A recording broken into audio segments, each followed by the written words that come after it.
warahmatullahi wabarakatuh. Saya Muhammad Rofi Ariansyah dari Informatika kelas A2. Sekali ini saya akan menjelaskan tentang virtual memory dan hard disk. Sebelumnya mohon maaf kalau suaranya terlalu kecil dan agak sedikit lep-lepan karena mikrofon saya lagi rusak sama earphone juga lagi ada masalah. Langsung aja kita mulai.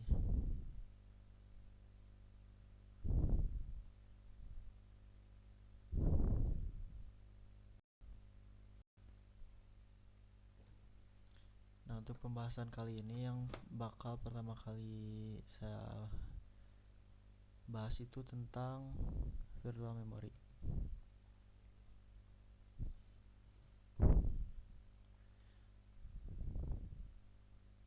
Nah, jadi selama bertahun-tahun pelaksanaan manajemen memori pada intinya adalah dengan menempatkan semua bagian proses yang akan dijalankan ke dalam memori tersebut. Proses dapat dieksekusi. Dengan demikian semua bagian proses tersebut memiliki alokasi sendiri dalam memori fisik. Tapi pada kenyataannya tidak semua bagian dari program tersebut akan diproses.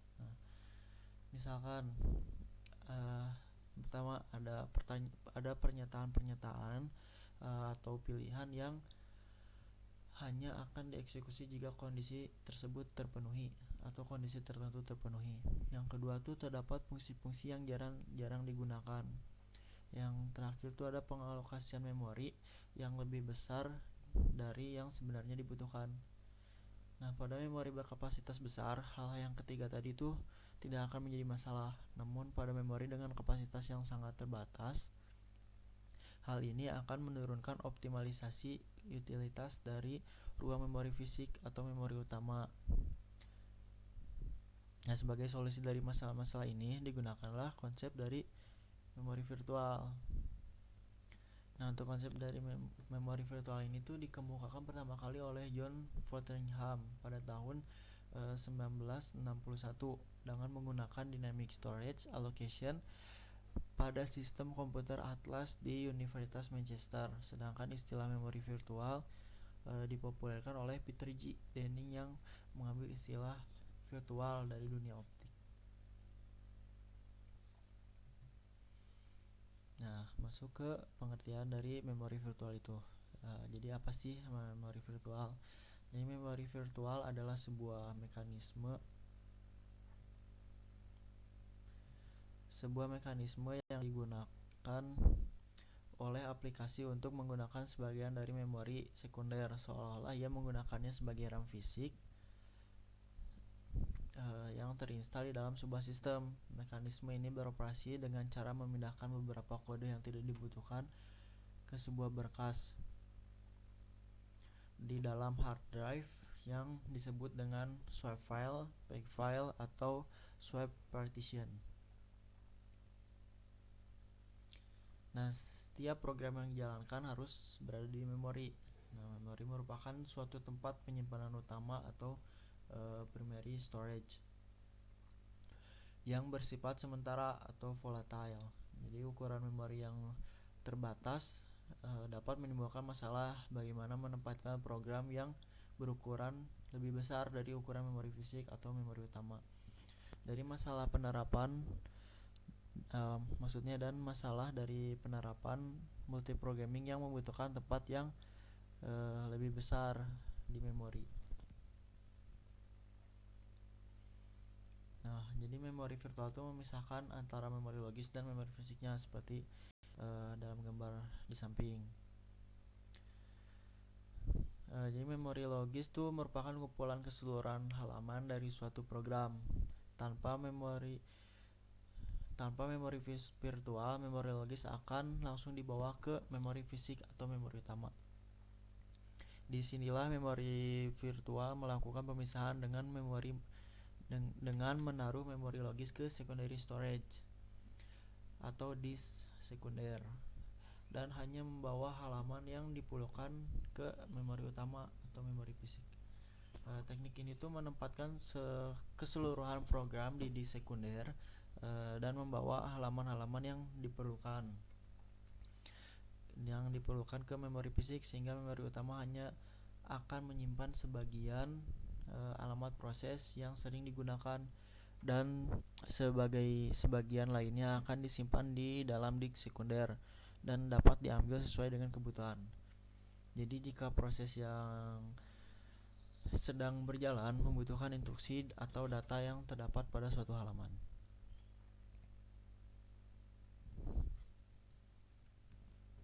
Nah, sekarang masuk ke konsep dari virtual memory.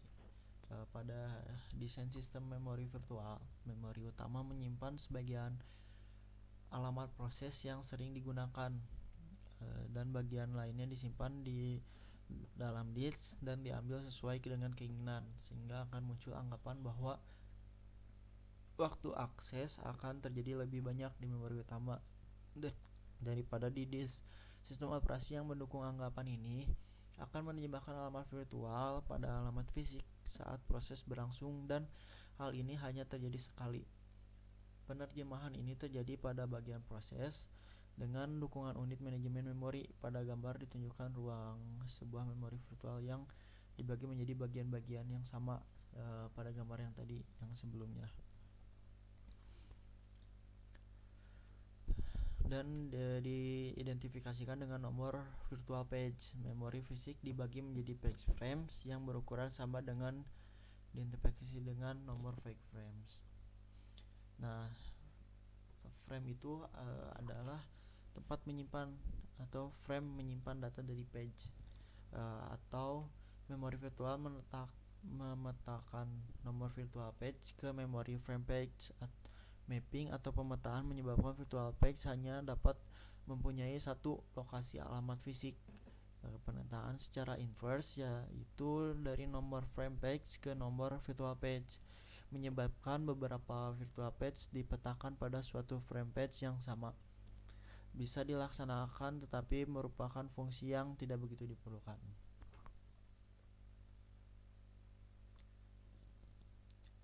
Nah, ada juga prinsip dari virtual memory. Prinsipnya itu yaitu kecepatan maksimum eksekusi di proses di memori virtual dapat sama, tetapi tidak akan pernah melampaui kecepatan eksekusi proses yang sama di sistem yang tidak menggunakan virtual memory. Jadi secara singkatnya itu konsep memori virtual dapat diringkas menjadi berikut. Yang pertama tuh pemisahan antara user logical memory atau virtual dengan physical memory, atau melihat memori sebagai cache dan disk sebagai memori. Yang kedua tuh ada logical address space atau program dapat lebih besar dari alokasi memori fisik yang diberikan. Yang terakhir tuh hanya sebagian program kecil yang harus berada di dalam memori untuk dieksekusi. Nah, sekarang masuk ke manfaat menggunakan virtual memory. Sebagaimana dikatakan di atas tadi yang sebelumnya, bahwa hanya sebagian dari program yang diletakkan di memori fisik. Hal ini memberikan keuntungan. Yang pertama tuh berkurangnya proses MK yang dibutuhkan. Nah, mengapa berkurangnya proses M atau K yang dibutuhkan? Jadi lalu lintas MK menjadi rendah. Nah, misalkan untuk program butuh membaca dari disk dan memasukkan dalam memori di setiap di setiap kali diakses maksudnya. Yang kedua tuh ruang menjadi lebih leluasa. Nah, kenapa ruang menjadi leluasa? Karena berkurangnya memori fisik yang digunakan. Contoh untuk program 10 MB, tidak seluruh bagian dimasukkan ke dalam memori fisik. Pesan-pesan error hanya dimasukkan jika terjadi error. Yang ketiga tuh meningkatkan respon. Jadi responnya meningkat tuh karena menurunnya beban M atau K dan memori.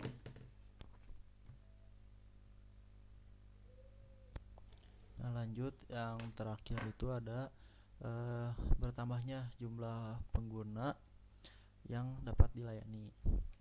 Kenapa bertambah jumlah pengguna yang dapat dilayani? Karena ruang memori yang masih tersedia luas Jadi meningkatkan komputer untuk menerima lebih banyak permintaan dari pengguna. Nah, itu manfaat dari virtual memory.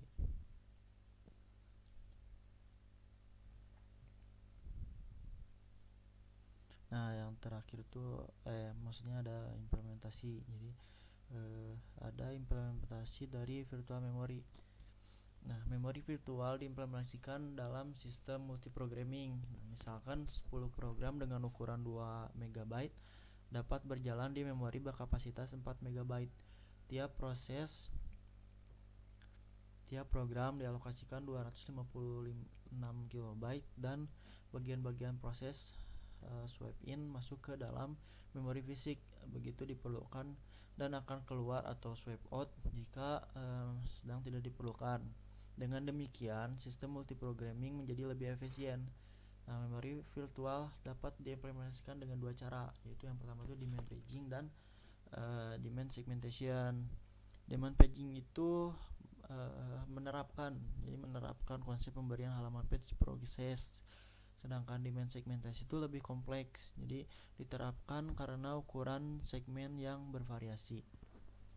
Nah, di sini saya akan menjelaskan tentang demand paging. Kenapa? Karena demand paging ini tuh yang sering digunakan atau yang paling umum digunakan. Nah, demand paging atau permintaan pemberian halaman itu adalah salah satu implementasi dari memori virtual yang paling umum digunakan. Demand paging pada prinsipnya hampir sama dengan permintaan halaman yang menggunakan sweeping. Hanya saja pada sistem demand paging halaman tidak akan dibawa ke dalam memori fisik sampai ia benar-benar diperlukan.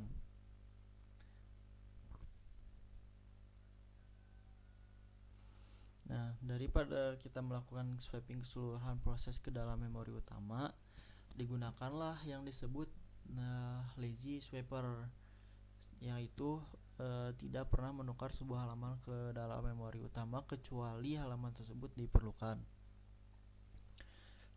Saat melakukan pengecekan pada halaman yang dibutuhkan oleh suatu proses, terdapat 3 kemungkinan kasus yang dapat terjadi, yaitu yang pertama, halaman ada dan sudah langsung berada di memori utama, statusnya adalah valid. Yang kedua, halaman tidak ada tapi belum berada di memori utama, atau dengan kata lain halaman masih berada di disk sekunder, statusnya adalah tidak valid atau invalid. Yang ketiga tuh, halaman benar-benar tidak ada baik di memori utama maupun di disk sekunder atau invalid reference, statusnya adalah tidak valid atau invalid. Nah, ketika kasus kedua dan ketiga terjadi, maka proses dinyatakan mengalami kesalahan halaman atau fake fault. Selanjutnya, proses tersebut akan dijebak ke dalam sistem operasi oleh perangkat keras.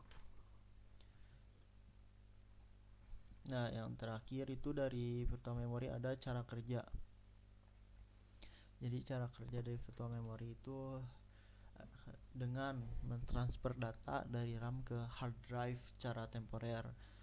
Setiap data akan disimpan pada hard drive dan ketika diperlukan sistem operasi akan menyalinnya dari hard drive ke RAM fisik.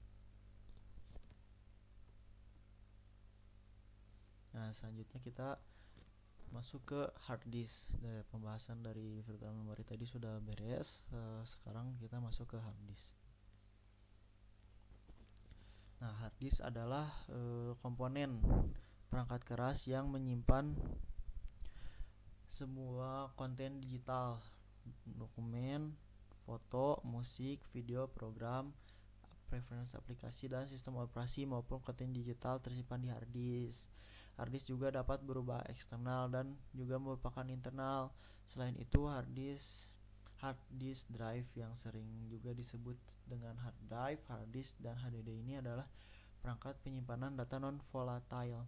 Penyimpanan non volatile berarti perangkat penyimpanan akan tetap mempertahankan data yang tersimpan meskipun perangkat utama dimatikan. Semua data yang disimpan di hard disk diukur berdasarkan ukuran file.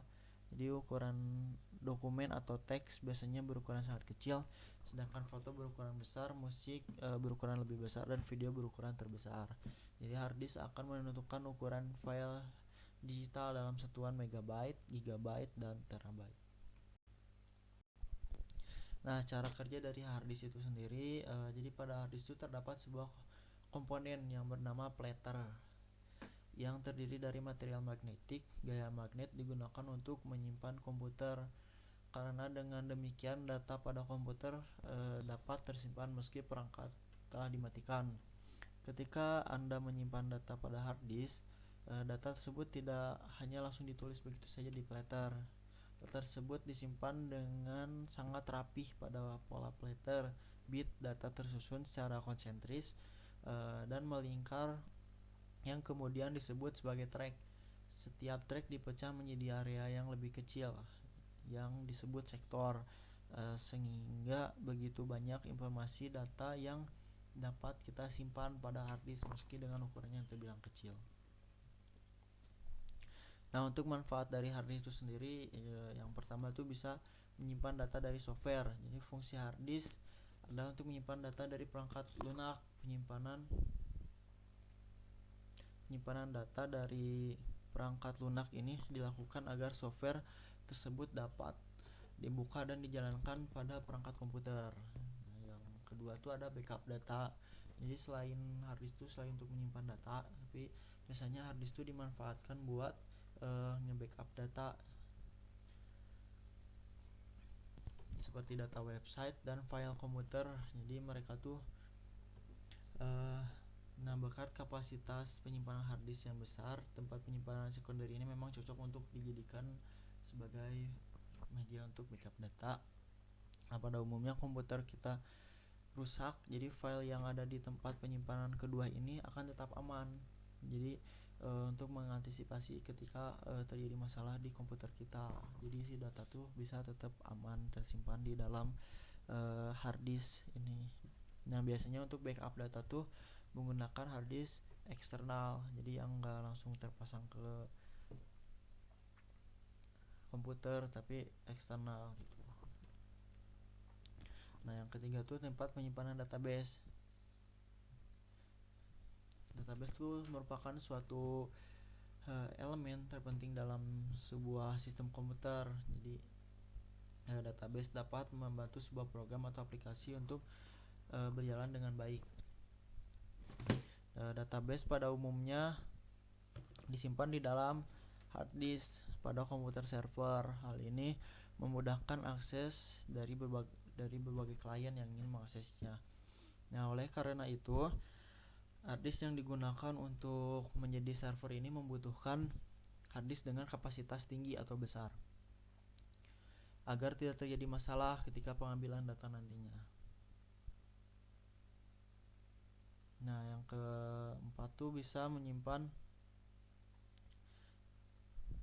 data dari operating system atau OS.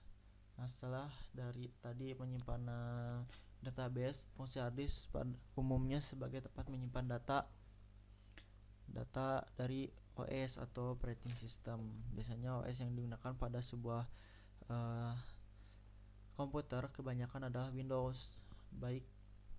Baik Windows ataupun OS yang lain membutuhkan hard disk untuk dapat mengoperasikan sebuah komputer. Itu sebabnya hard disk itu juga berfungsi untuk menginstal OS atau operating system. Yang terakhir, menyimpan berbagai file pengguna.